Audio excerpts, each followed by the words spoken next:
Welcome back, everybody, to another edition of the Junkyard Dawgcast. I'm your host, Jordan Hill. Got Kipp Adams and Ben Wolk with me, and it is time to talk about Georgia's 2025 schedule. We're going to take this episode and just go game by game, talk about who Georgia is playing, how we see the matchups playing out, give some score predictions along the way, and when it's all said and done, we will look and see the records everybody has and how we see things playing out for Georgia. So before we start this, Ben, just what are your thoughts about the exercise we've done, going through and looking at all these games? Anything in general surprise you or surprise yourself as you went through and made your predictions? It definitely changes the way you look at it when you are going game by game. And I think we talked about this in previous years too. Like, it's not just I'm picking every single game in a vacuum. It's also, as I'm picking how the season is unfolding, it changes the way I think you have to think about future games. So you're almost not even just picking one game over and over and over again. You're picking an entire scenario of how you see the season playing out. So it's a fun exercise. And, I don't know how I feel about what I think the season's going to look like. Can't wait to see what that means, because I've not read either of y'all's predictions yet, so I'll be finding out with everybody watching and listening at home. And the one thing, to the point Ben made, I tried to be really cognizant, and I kind of had to rework a few of my scores to some of the predictions we talked about on our last episode, with the points per game. And for me, I have this experience every year when we do this episode where it's very similar if you ever make like MLB season predictions and you're like, okay, this is how many games everybody's going to win. You have to check the math. You could go back and look and be like, well, there are 40 more wins than there are losses, and that's not how that's going to happen. So like with the points per game, I tried to kind of keep that in mind. Kipp, what did you think coming out of this exercise? Anything that surprised you? I think the one aspect that's kind of unique for this edition of it is just with knowing almost all of the kickoff times already.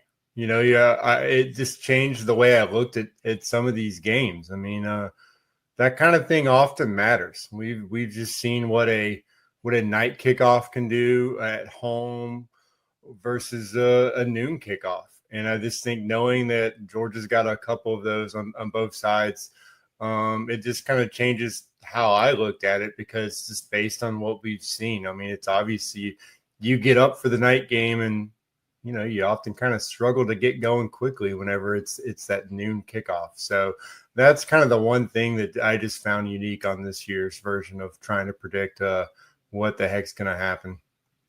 All right, we're just going to jump right into it. Week 1 against Marshall. We'll each kind of take turns leading off with, their pick and what they expect. I'll start with this one. This is not a good Marshall team. I mean, we'll get into details more so next week during game week, but a Marshall team that lost a ton of players to the transfer portal after head coach Charles Huff left for Southern Miss. Tony Gibson comes in from NC State. I think in time Marshall might become a competitive Sun Belt team again, but not this year. I have them probably 3 wins, 4 wins, something like that. Pretty opportune opening game for Georgia when it comes to Gunnar Stockton's first start and so many other guys breaking them in. Then this will be a very productive game for Gunnar. I see him having a couple of touchdown passes in this one, not playing, probably playing like 2.5 quarters. I think that Georgia's going to jump on Marshall pretty early. I'll throw out a C.J. Allen scoop and score, some good rushing days from Nate Frazier, Bo Walker. I've got Georgia beating Marshall 55-14. And that's going to be my first pick. Kipp, give me your read on the Marshall game and your final score. Well, I think that obviously losing so many players, it makes it – I mean, you talked about Marshall being down and having a lower prediction. For me, it makes it just a complete unknown. They just swap teams via the transfer portal. So – while I wouldn't expect them to be as strong as they were last season, which they were strong. They had a great team, which is why their coach was able to get a new opportunity. But this just makes it harder for the Georgia coaching staff to kind of look on film and say, what should we expect from this team? So for me, I think that kind of provides a little bit of a chaos factor and probably will have us needing to be managing the junkyard early on in this game. I just think that Marshall comes out with an explosive They win, they have the first possession and they score. And then we're just putting out fires, left and right. But I think right then, that's kind of where everything calms down. The chaos, subsides.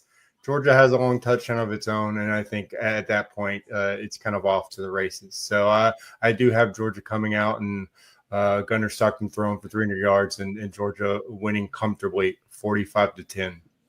Kipp's just in for the traffic play. He wants to get everybody on the junkyard after that opening touchdown from Marshall. Hey, you're not going to hear me complain about that setup. Ben, how do you look at this matchup, and what's your final score between Georgia and Marshall? Kipp said something that made me actually change my week one. I'm already making adjustments here, but the fact that there is such little sample size for Georgia coaches to go off of to know what to expect, I do think that they might be able to get him a few times offensively more than you would think. And so I added a touchdown into my score that I didn't initially have. I've got Georgia 48-13. I will say, I think there is an opportunity for Georgia to hang a little bit more there if they are able to get Ryan Puglisi in the game early. I know Georgia tends to get conservative with backup quarterbacks. I feel like this would be a rare situation where Georgia might try and get a little bit more aggressive with its backup quarterback this year in situations where it can, just to test Ryan Puglisi out a little bit more. Ben likes to do the podcast like he's a quarterback. He wants to read the defense. He's going to audible. If he's got to make adjustments, man, he's okay with it. Yeah, I am. I mean, when Kipp brings up a good point, I got to. Yeah. It doesn't happen a ton, so you better be ready when it happens. But the one thing I did want to say that Kipp pointed out, I want to ask Kirby on Monday how different it was to try to prepare for Marshall because, again, new coaching staff's one thing, but this roster looks nothing like it did last year. So I'll be interested if he gives us a little bit of perspective there. All right, week 2. Versus Austin Peay. Kipp, I'll let you lead this one off. What's your read on this one, and give me your final score? I am not calling, for chaos in this game. I think Gunnar Stockton comes out just firing darts. I think this is just a huge game as far as his pass catchers are concerned. The world kind of sees the potential of Zachariah Branch. I just think that it sets up well for him to have maybe multiple 40-yard plays in the game, and your defensive line kind of establishes its will at the point of attack. So I do think this is one of those situations where you look ahead and you're like, that Tennessee game's looming. Often you see teams fall victim to that and then not play up to the standard. But I just think that this is where Kirby knows he needs to have his team also confident in itself going into that road game. I don't think he lets them look too far ahead. And Georgia, wins this game comfortably 54-6. All right, Ben, what do you make of this battle between the Bulldogs and the Governors? Yeah, so a lot similar to what Kipp just said. I think that some of the issues that they might deal with an inferior opponent week 1, they will have resolved by week 2. It's been a long time since maybe not that long of a time, but it's rare that Georgia has 2 cupcake opponents to start the season. So a little bit different in terms of how you're viewing Georgia to start the year. I think that you correct a lot of the issues that you see against Marshall, against Austin Peay. I think that 45-3 Georgia is what I have. And I think that it'll be a very, very comfortable afternoon with Georgia just trying to stay healthy ahead of the trip to Knoxville. I've got Georgia 52-10. I don't see this being much of anything. You want to get guys involved. You want to keep guys healthy. I'll say 2 passing touchdowns by Ryan Puglisi.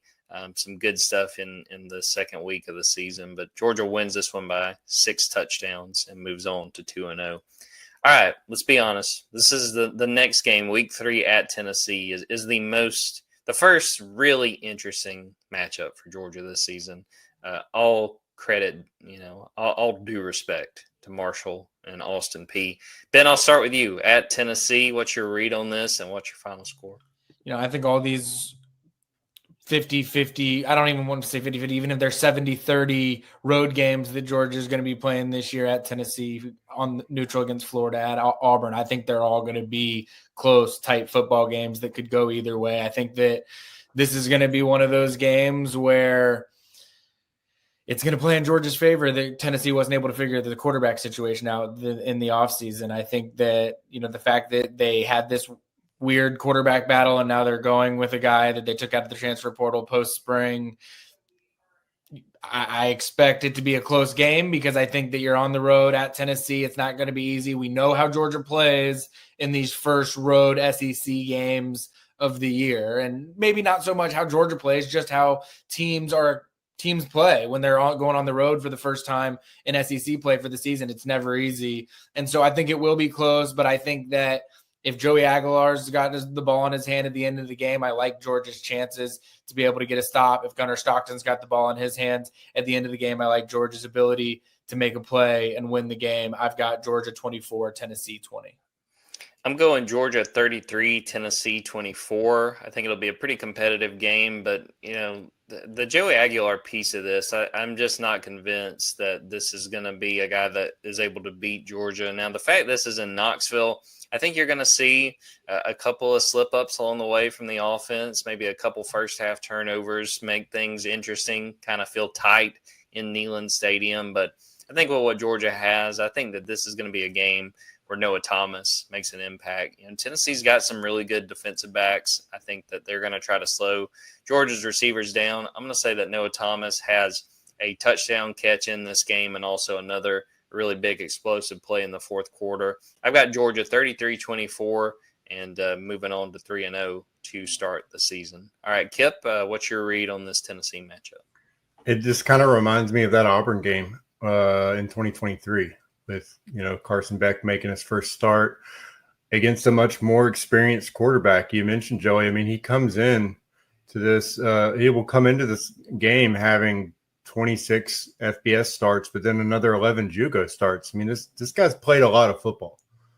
And so, yeah, he might not be the most talented quarterback that Georgia plays this season, but I think when these teams playing this early in the season and playing, in front of a home crowd, that kind of evens it up a little bit. And so I do think this is a situation where Georgia's going to have its first adversity really of the season with Jermod McCoy. I think is the best cornerback and maybe the best defensive back in the SEC. I think he probably picks Gunnar Stockton off early on, and Tennessee scores. They go up early. You hear Rocky Top a lot more often than anyone would ever want to. One more time is too many times. But this is where you look at Georgia's depth in the backfield. I mean, they're going to take some guys on the road that have played in big football games already. And I think they're going to lean on Nate Frazier and probably Cash Jones a lot in this game to make some plays, calm Gunnar Stockton down. And I think it's close to the half. And I really think that Dylan Bell's the key in this game. I just think he has an explosive, kind of quiets everyone down. And then Gunnar Stockton settles in, throws some touchdowns. I have Georgia winning 27-17. The last time they were in Knoxville, Dylan Bell had a really productive day, some big catches, and I think he threw a touchdown pass. So I could see that for sure. Week 4, bye week. Just kind of throwing this out there. Ben, any bye week plans for the first bye week? I haven't even thought about that yet. What do you got in mind? We got any? You throwing us a party or something? Well, we need to. Maybe we have a housewarming party for me and the missus. But we're gonna go to Nashville, I think, and go to the Ryman and see Jason Isbell that week. But I think other than that, we're probably laying low. And if I had to guess, still unpacking boxes from our recent move. I was planning high school football trips through that week, but I hadn't even thought about what I might do that Saturday. So now you've got me thinking. Always be thinking. Kipp, anything planned for the first bye week?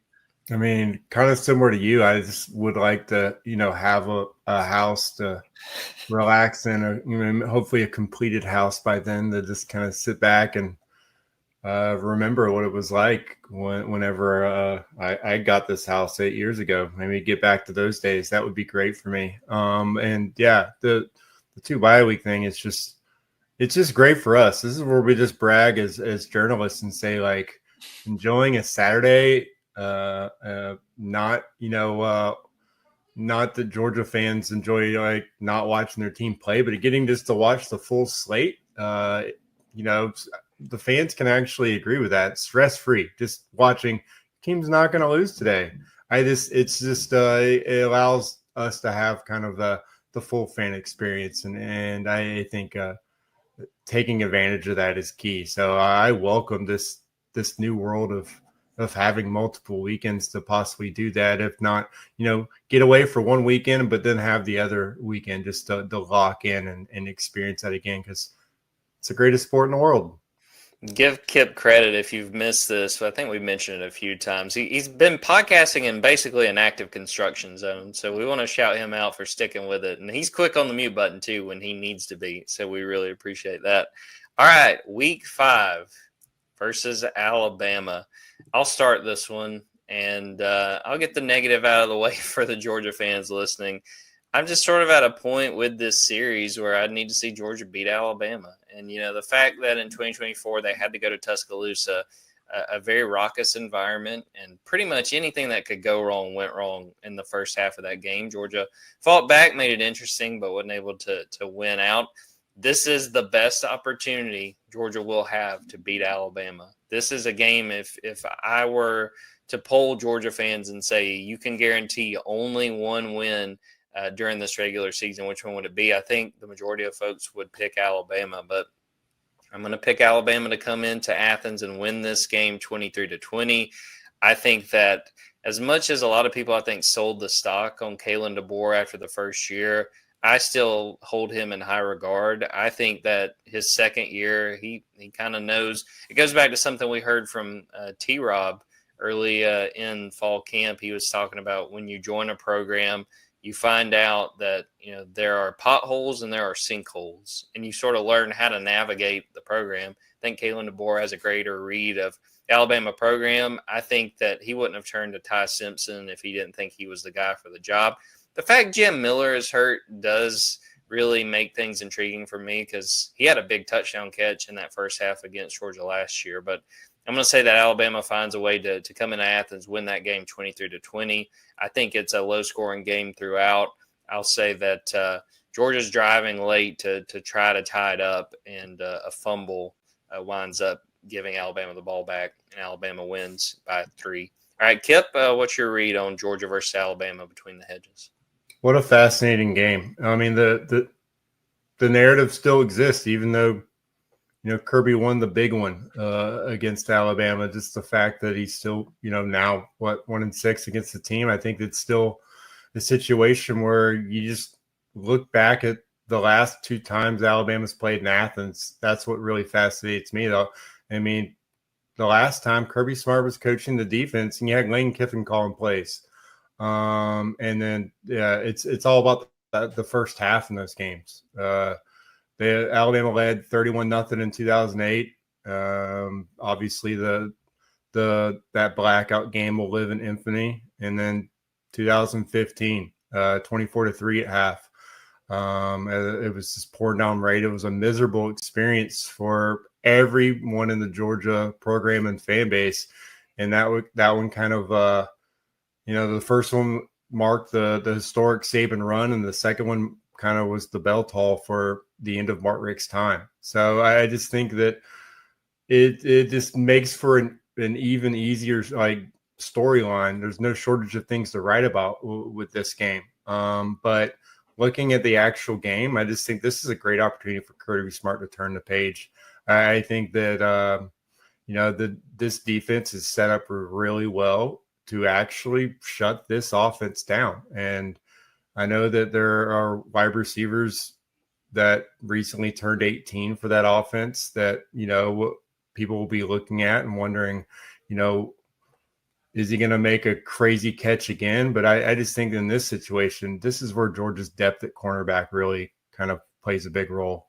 I look for Georgia's cornerback group in general to just have a big day. I think Ellis Robinson gets a pick. And I think that this is a situation where Georgia forces too many turnovers for Alabama to overcome. Chris Cole, I just think he makes a big play late in the game to put Alabama away. Nate Frazier has a strong game, and Georgia pulls this one out 28-20. Sorry.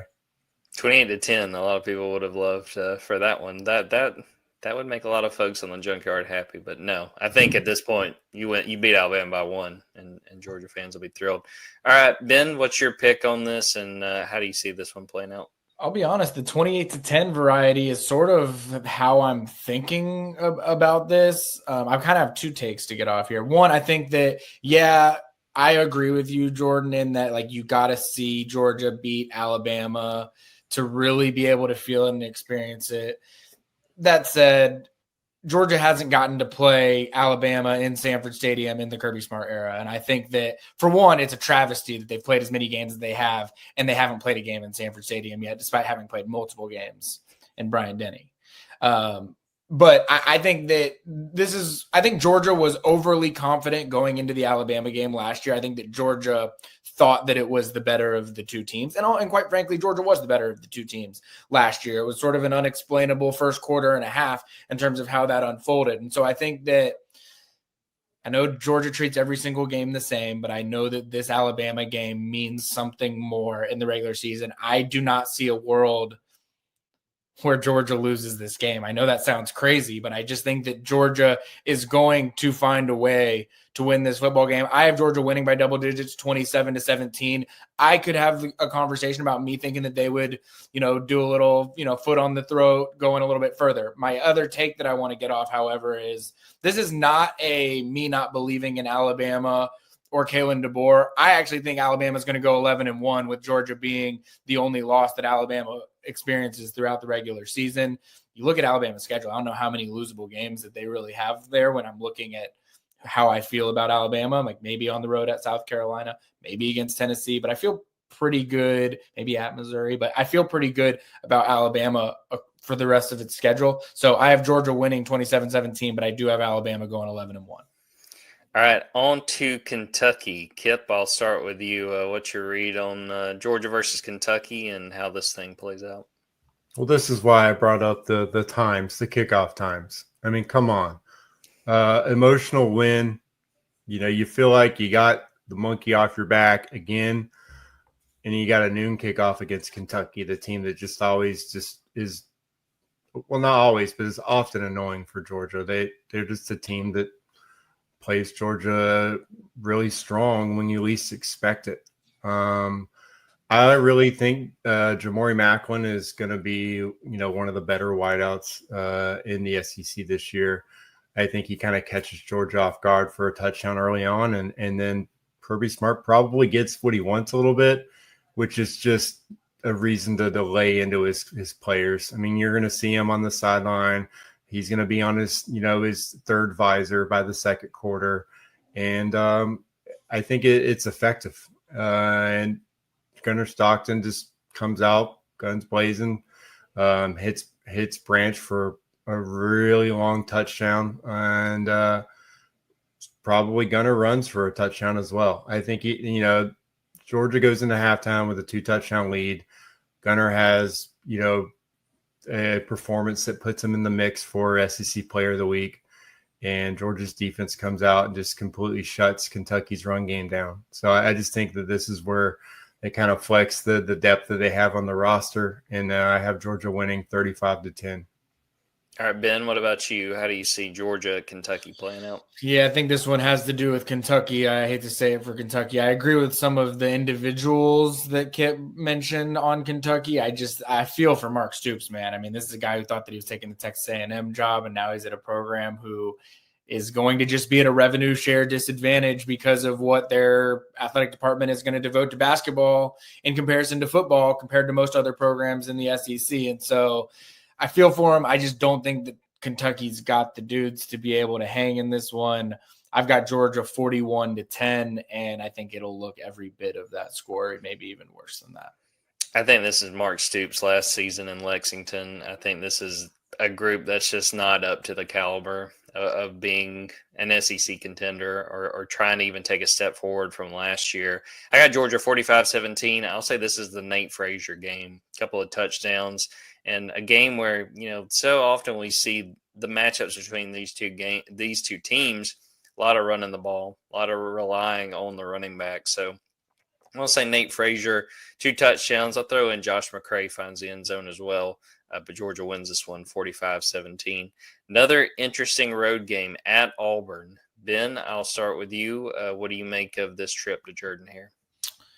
think of it almost the same as I think of the Tennessee game, really, where I think it's going to be a close game. I don't necessarily view Georgia's roster top to bottom on both sides talent rich enough that it's just going to be pulling away from some of these, I guess, what I would consider tier 2 teams in the SEC right now. Like, I think that Georgia finds a way to win more of those games than they won't, but I don't think that Georgia is just going to be, multi-score victories over a lot of these teams. And so, which I know is funny because I just said that they'd win by 10 against Alabama. I think of Alabama almost as an anomaly because of the magnitude and how Georgia is going to be viewing and approaching that game specifically. I think I've got Georgia 27, Auburn 23. A lot, like I said before, like end of the game, if Georgia needs to make a stop, I think that they can get a stop on Jackson Arnold. If Gunnar Stockton needs to make a play on the road at Auburn, I think that he's going to be able to make enough plays in the passing game to be able to do that. I don't think it's going to be pretty for a lot of these away from home games against these top, tier 2 SEC opponents, but I think that is one that Georgia will pull out by a few. I've got Georgia 30-24 over Auburn. I'm going to go ahead and point to this and say that this is a Gunnar Stockton rough start, redeems himself in the second half. I see this going, I think it was this past year's. No, I think it's probably 23, where Georgia starts slow on offense. I think in that game, Auburn built like a 10-0 lead, and everyone in the press box is kind of looking around going, okay, is Auburn actually going to do this? Is Auburn going to make this thing interesting? I'm going to say that Gunnar has 2 first-half interceptions. It's going to be a night game in Jordan-Hare. I think the Auburn crowd's going to get into this, but I just think Georgia's got a better roster. And I know that I trust Georgia's coaching more than I trust the coaches that Auburn's got. So I think that this turns into something of a 4-quarter shootout, but Auburn leads at half. Georgia takes the lead by the end of the third quarter. It kind of trade blows back and forth, but Zachariah Branch with a big touchdown probably midway through the fourth quarter, and the Georgia defense holds tight. Georgia wins this one 30-24. Kipp, what's your read on the Deep South's oldest rivalry this year? I thought going into fall camp, Hugh Freeze. He's got his quarterback now. I had this marked as a loss for Georgia, but now I'm looking at it, and again, like I said in the other pod, Freeze hasn't inspired any confidence in Arnold with his comments. And I'm not here saying that he's not should be questioned as a starter, but it's just not how I would think that you would handle something like that. Going to the transfer portal and getting the guy you think should be your starter. And then looking at Auburn's schedule, I'm not sure they might have a different. You might see Ashton Daniels either the starter or co-starter, or maybe they even turn it to the Deuce Knight because they got the road games. They start the season at Baylor, but then they also have road games at Oklahoma and at Texas A&M. I think the seat might be a little warm by the time that they're hosting Georgia. The one thing I do know, whoever's playing quarterback for Auburn is going to have, I think, the best wide receiver core in the SEC. I just think it's ridiculous, the group that they have. When you look at the fact that Malcolm Simmons, a guy that's just an incredible talent, had 450 yards and 3 touchdowns last year as a freshman. I think the fact that he's probably their 4th receiver this year, that group, Cam Coleman, Eric Singleton, and then bring in Horatio Fields, that's an incredible quartet of pass catchers.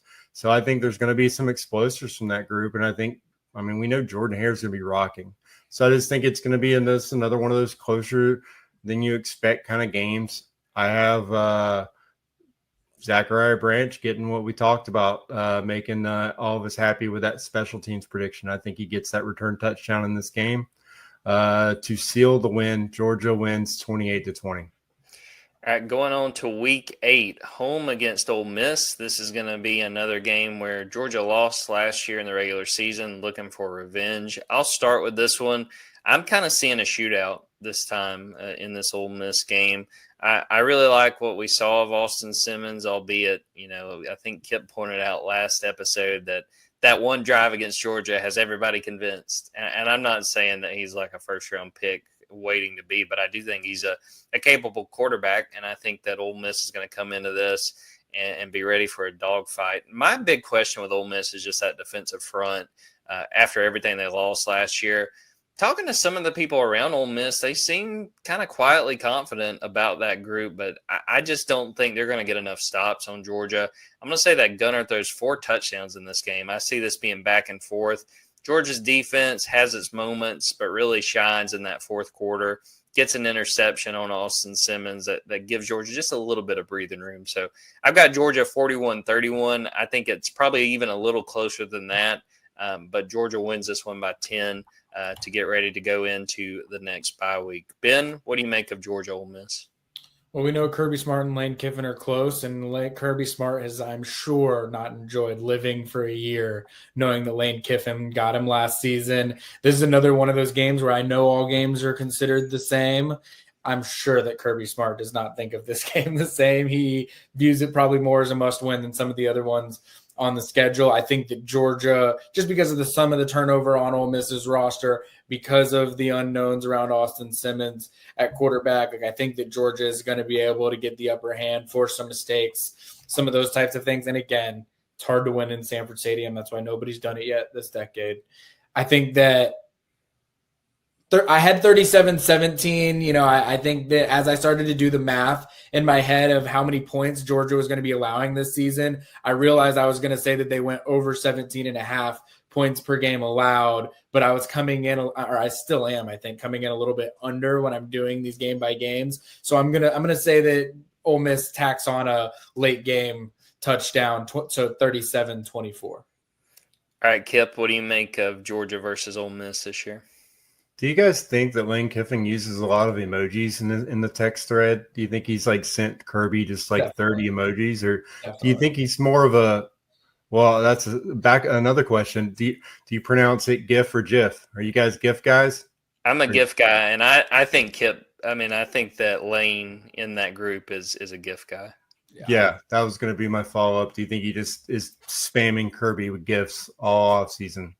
I think there is nothing that's not in Lane Kiffin's playbook when it comes to texting and tweeting.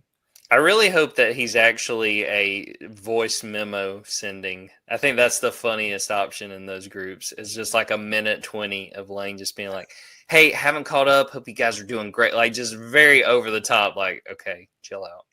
Or selfie videos. If he's just walking, he's just broadcasting them what he's doing. He's on a walk, what he's thinking that day. Well, I think that Austin Simmons is his highlight reel is Georgia. He's gone the whole offseason. I just think that you can't have more buzz out of going 5 of 6 in the first quarter than Austin Simmons has received. I don't expect it to be as smooth for him in Athens this time around. I did think at the line of scrimmage, it's a completely different game, both sides of the ball. I think this is where Jordan Hall goes to work, but his game allows CJ Allen to run roughshod all over the field. I think he has multiple tackles for loss. I think Ole Miss turns the ball over several times, and it's a balanced attack. I just think it's one of those where you see Gunner throw for 250. Nate Frazier and Bo Walker each have 75 yards rushing. I have Georgia winning this rather comfortably, 35-17. All right, Georgia goes into the bye week, takes a break in week 9, and we'll take a quick break right now, get into a couple of ads. Before I do that, please make sure to go to dogs247.com, subscribe. We still got that 50% off sale, but it is ending very soon. You want to get in and sign up and join us on the Junkyard before the season gets started. We've just got a little bit over a week before Georgia versus Marshall. So please do that. Please join us and get ready for what we think will be a very entertaining football season for the Bulldogs. So we'll take a quick break, come right back.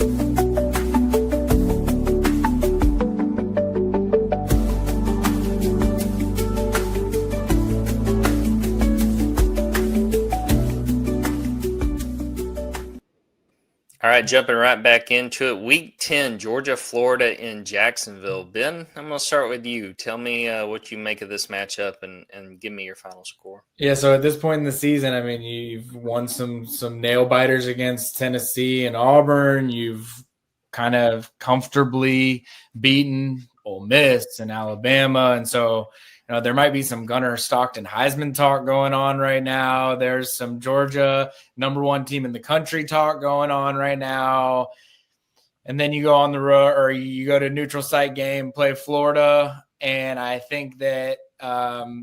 It's been 5 years since Florida's won one of these. It's gonna be the last time they're playing down in Jacksonville until 2028, I guess it will be.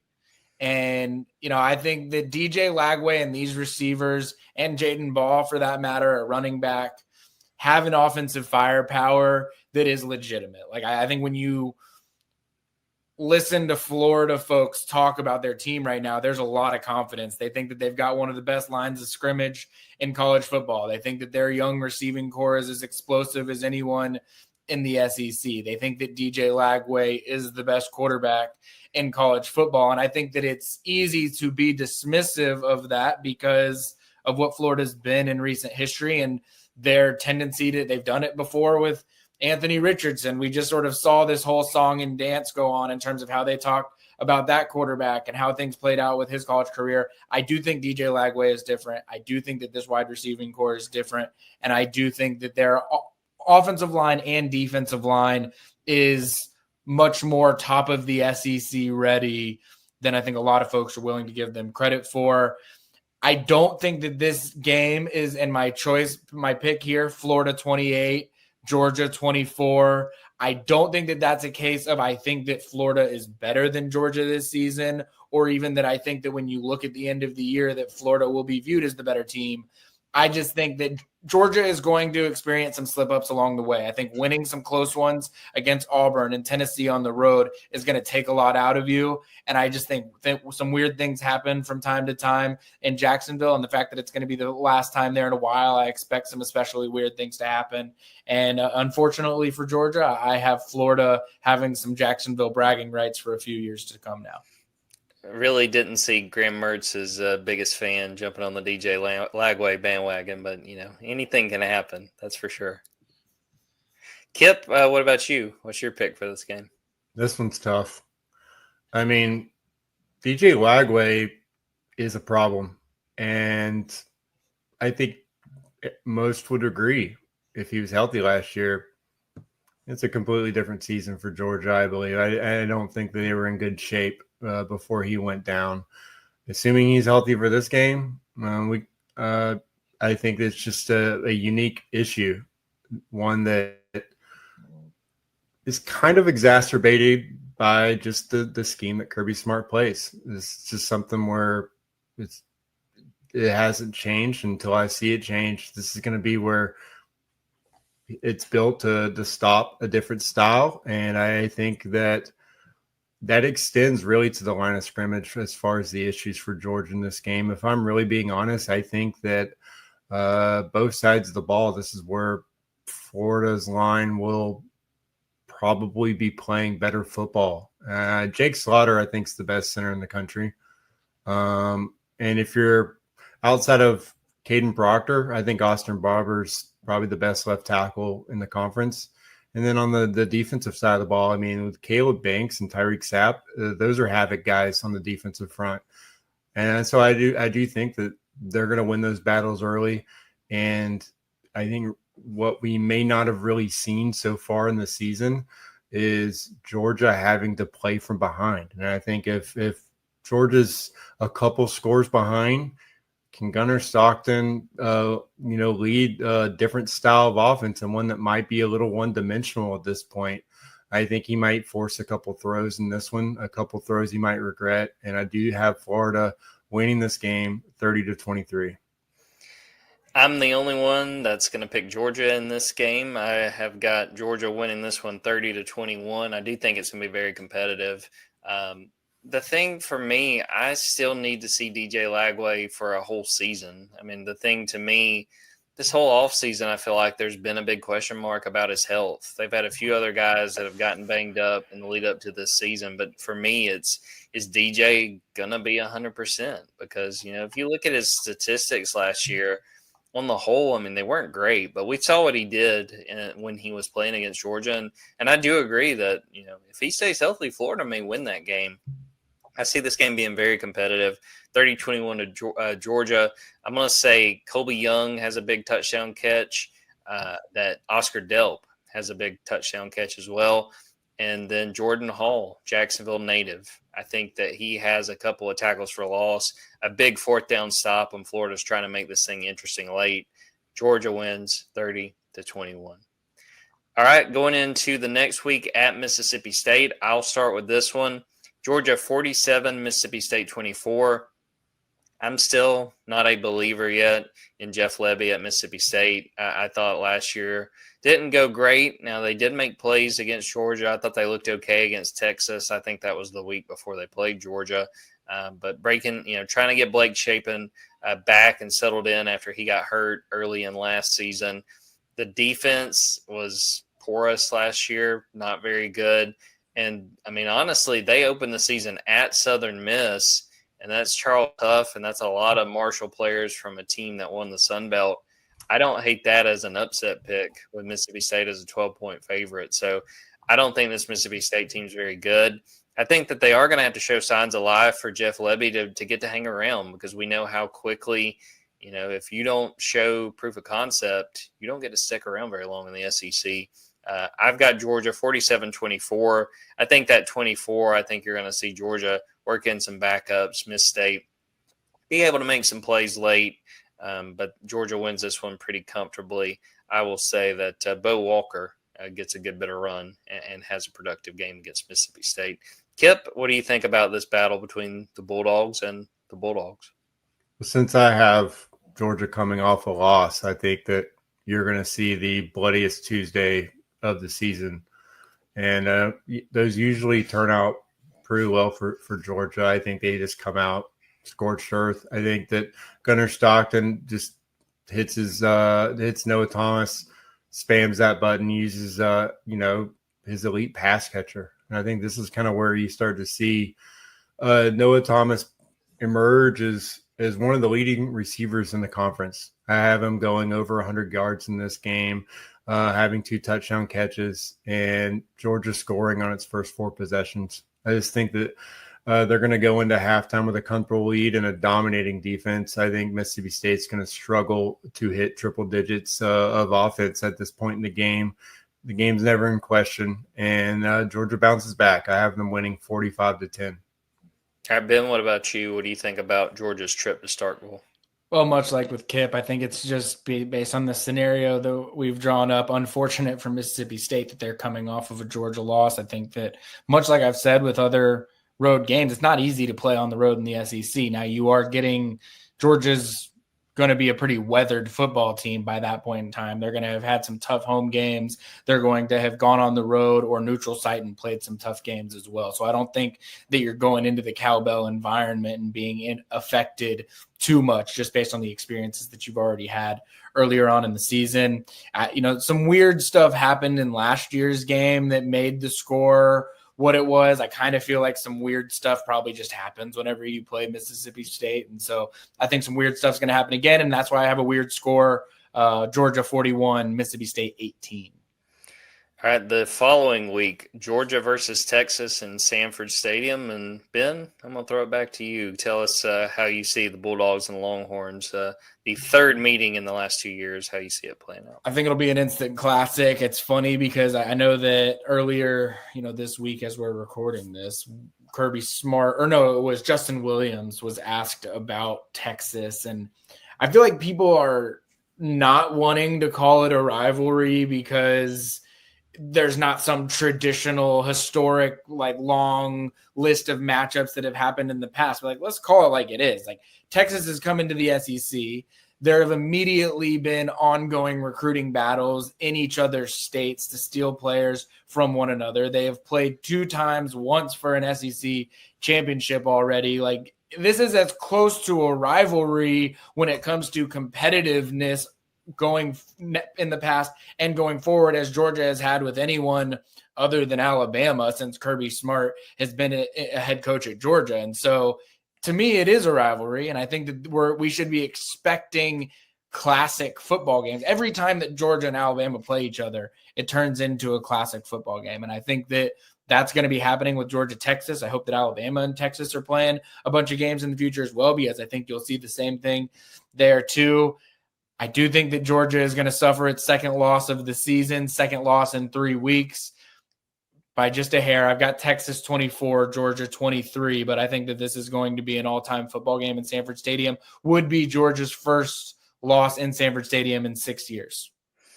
I've got Georgia 30-27. I think this is going to be a really competitive game. I think this is one that honestly can go either way.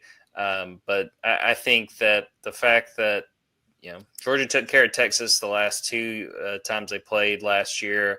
I look at Texas's offensive line. I'd really want to watch them to start this season because I just don't know, if they've replaced the guys like they need to. And if you remember, Jalen Walker against some really top offensive linemen for the Longhorns last year, I mean, he had a field day. I want to say Chris Cole has a really strong game in this one. I think that Gunnar Stockton has a couple of passing touchdowns and a rushing touchdown. But the guy in the fourth quarter who comes up big, former Texas A&M receiver Noah Thomas. Noah Thomas makes some big plays. Georgia takes the lead late with a Peyton Woodring field goal. Arch Manning tries to drive down the field, but they get stopped on fourth down, just on the other side of midfield, trying to get in field goal range. So Georgia wins 30-27 and takes down one of the top teams in the SEC. Kipp, where are you going with Georgia, Texas? I still don't. I'm not buying into the Arch Manning hype. I mean, I say that knowing that it's nothing against he hasn't done anything to create this. It's just the fact that I go back to the fact that he's got 6 pass attempts against a top 20 opponent. And he could be the best quarterback in this conference. And I'm sure that no one, especially Paul Feinbaum, would be surprised by that. But I have to see it. I see nothing from him that makes me make a definitive statement one way or the other than I know that he's a pretty talented quarterback. But at the same time, this Longhorns team is going to be extremely dangerous by the time they come to Athens. I mean, we're talking about where at this point we're going to know, not just for Atlanta, but just college football playoffs, which teams can afford to lose, which teams cannot afford to lose.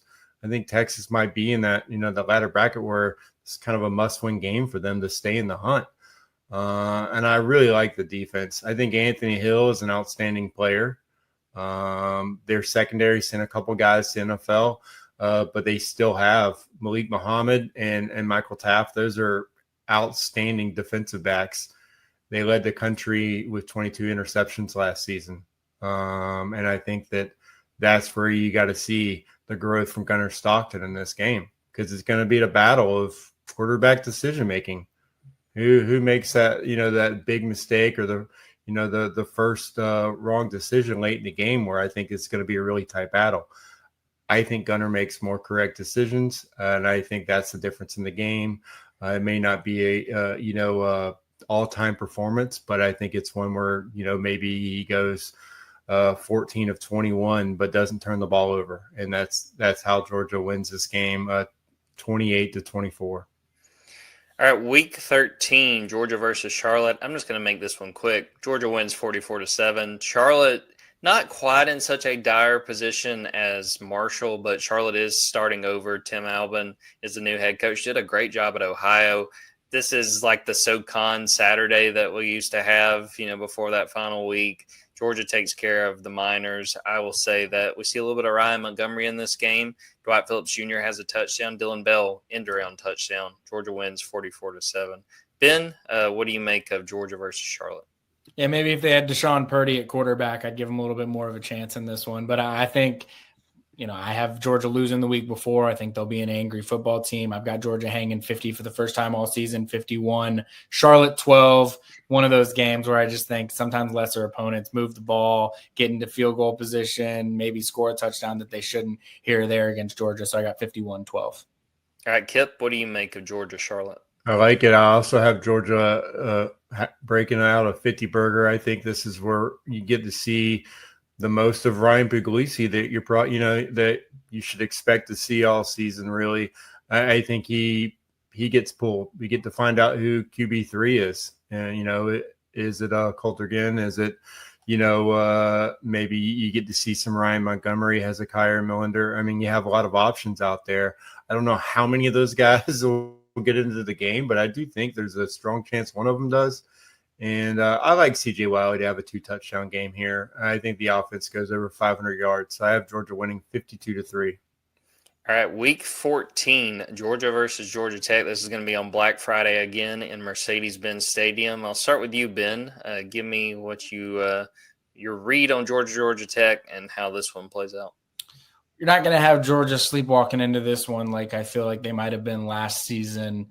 I think Georgia Tech's proven not just against Georgia, but against Miami each of the last 2 seasons. Like when they're playing top 20 opponents, like they come with their best stuff. Like they play their best game when they're in these matchups. And so I expect that to be the case. I just expect Georgia to be more ready for it. I think maybe a weird take, but if I'm Georgia Tech, I'm not wanting to play this game in Mercedes-Benz Stadium because I think I think the elements last year, it was cold. It gets to 8 overtime game. Like the elements, I think, neutralizes the matchup a little bit more. Georgia's going to be in an environment that it's very comfortable playing in, that it's been in a bunch of times. It's not going to be in a visiting locker room like you are oftentimes in the way that you are oftentimes in college football. And so, I think Georgia will win the game comfortably, but Georgia Tech will still be able to do some things offensively, I think, that give this Georgia defense some fit. So I've got Georgia 38, Georgia Tech 23. All right, Kip, what's your read on this year's clean, old-fashioned hate? I like Ben's take on that. I think that this Georgia Tech offense is going to give Georgia probably the most issues of the season. I just think that their scheme, I think Haynes King, I think overall this group is going to come out and make some big plays. I think it has all the makings of another shootout. I don't think this one goes into 1, much less 6, 7, 8 overtimes. I've got Georgia winning 49-31. I think that this is where you get to see Georgia's running backs run wild. I think they're going to break several long runs for touchdowns. This will be a huge game for Nate Frazier if he's going to, get closer to 1,000 yards and 750. I think this is kind of the game to do it. He could have 150, 175 in this game with some long runs. And in the end, with Eric Rivers having a big game, I think Dalen Everett picks him off late in the game and kind of shuts down Georgia Tech's offense, allows Georgia to kind of run away with it in the end and prepare to what looks like play back-to-back games in Atlanta. I've got Georgia 35-27. I think that this is going to be a really close game, but to the point Ben made, Georgia is not going to be looking over Georgia Tech. I think Georgia Tech's got a chance to be a surprise contender in the ACC. I like what they have coming back. Haynes King, Kip mentioned Eric Rivers. I think that they're going to be very productive, but I think this is going to be a game where Georgia kind of holds like a 10, 14-point lead for the majority of it. Like the Nate Frazier pick that Kip had, I'll throw out Josh McCray. I think that especially by this point in the season, he's running tough. I think that they rely on him on some key 3rd and shorts, and Georgia just finds a way to take care of Georgia Tech again in a game that, they know they're in a good spot as far as the playoff, but want to finish the year out right, and they beat Georgia Tech once again. All right, so I want to make sure I had the right read on this. I've got Georgia 11-1. Kip, you've got them 11-1 too, is that right? And then Ben, you got them 10-2? Mm-hmm. All right, what is all of our reads? What do we think as far as the SEC championship if you have Georgia? I have it Georgia, Alabama. I've got Georgia winning that game, revenge from what I had as Georgia's only regular season loss. Ben, do you think they're in the SEC title game? If so, who do you think they'll play? And if you want to give a prediction there, you can. Well, based on how I've picked this season, I would say no. So I've got Alabama at 11-1. I think Alabama's in the SEC championship game. And then I think one of Texas or Florida goes 10-2 with the win over Georgia and has that tiebreaker over Georgia at 10-2. And so at least 10-2, I should say. But I think I've got Alabama winning the SEC this year at 11-1, despite the loss in Athens. You are a whole lot higher on Florida. I'm going to have to do some studying because I felt like when I went through their schedule, I was really struggling to find those. They've got a tough schedule. Or they've got losable games. For sure. Kipp, do you have Georgia in the SEC title game? And if so, who do you think they play and how do you see it playing out? I have Georgia playing in Atlanta again, and I have them playing and beating LSU. I got LSU in there. I like Garrett Nussmeier. I think, just looking up and down the quarterbacks in the SEC, I'm just gonna lean on a guy that I think can get it done. I have fewer question marks about him than I do the other quarterbacks, and they're gonna need a lot of transfers to step up on defense. And but I think that they've built some depth along their defensive line. And I think it's a tough schedule for them, but I do think that in the end, it's going to help them out. They get to Atlanta and give Georgia a pretty strong game, but I have Georgia winning when all is said and done. I'm going to put my co-hosts on the spot here, but I'll go first so they can kind of get the wheels turning. The playoff, how the playoff plays out for Georgia, and I'll do this first. I think that in the quarterfinals, Georgia wins, they move on, and they wind up playing Ohio State in the semifinals. And I think that Georgia loses to Ohio State in the semifinals. I still really like what Ohio State has to work with. I think Jeremiah Smith is going to be a matchup problem for Georgia. But Georgia winds up going a step further than it did last year. They win a quarterfinals matchup, but wind up coming up short against Ohio State in the semis. Whoever wants to go next can go in and give me what you think happens in the playoff for Georgia. I'll go next. I think that, again, Georgia gets a first-round bye. I think that, they make it to the semis and lose to Clemson. I think Clemson is a team that just from top to bottom is really talented, but I just do think at the line of scrimmage is where they're really going to pose a lot of issues. I think that defensive front is the best in college football, and that's kind of where, I think really the combination of that, and I think Cade Klubnik is an outstanding quarterback prospect who probably – I think he's the guy that's properly hyped, in my opinion. I just think he's a really talented and trustworthy quarterback, and I think in the end that's where my mind lies is – he's going to be a guy that when you get to the playoffs, you can really lean on him to make plays when you need him to. I started to say Clemson in the quarterfinals, and I was like, they would not be playing Georgia that early. I really like that Clemson team, especially that defensive front. Ben, what about you? Playoff prediction for Georgia, how far you think they'll go? Hadn't thought about this at all, but I guess we're having fun with it. So we'll I've obviously got Alabama winning the SEC, so I think that they'll be one of the top 2 or 3 seeds in the. They're not. There's no automatic. Remind me again. Automatic for like the top 4 ranked teams get buys, or the top 4 conference champions get buys? I believe it's rankings now because they backed away from how it played out last year. That was gonna sort of dictate the way that I thought about this a little bit. So, I think Texas will be ranked ahead of Georgia based on how I had this play out. I'm actually saying that I think Florida ends up grabbing a home field advantage. I've actually got Florida in the 8 spot. I've got Georgia in the 9 spot. Georgia going on the road, playing in the swamp, and actually getting redemption over Florida after losing in Jacksonville earlier in the year.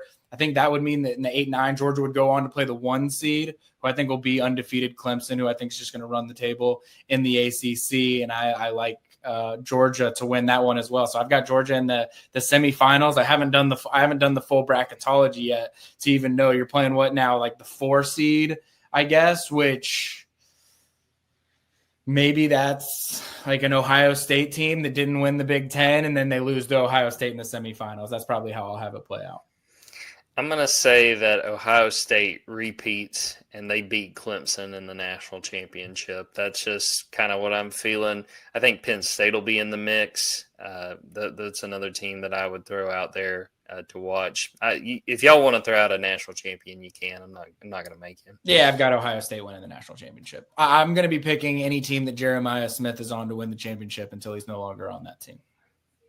I also have Ohio State winning it, and I'll just throw out. I think maybe Georgia plays Boise State in their quarterfinal game as the Group of 5 team.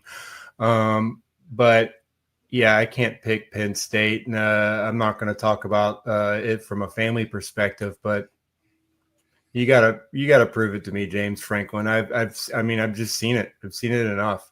It is an incredibly talented team. But yeah, show me. Until you do, no thanks. That's a great way to lose a lot of money is betting on Penn State to win a big game.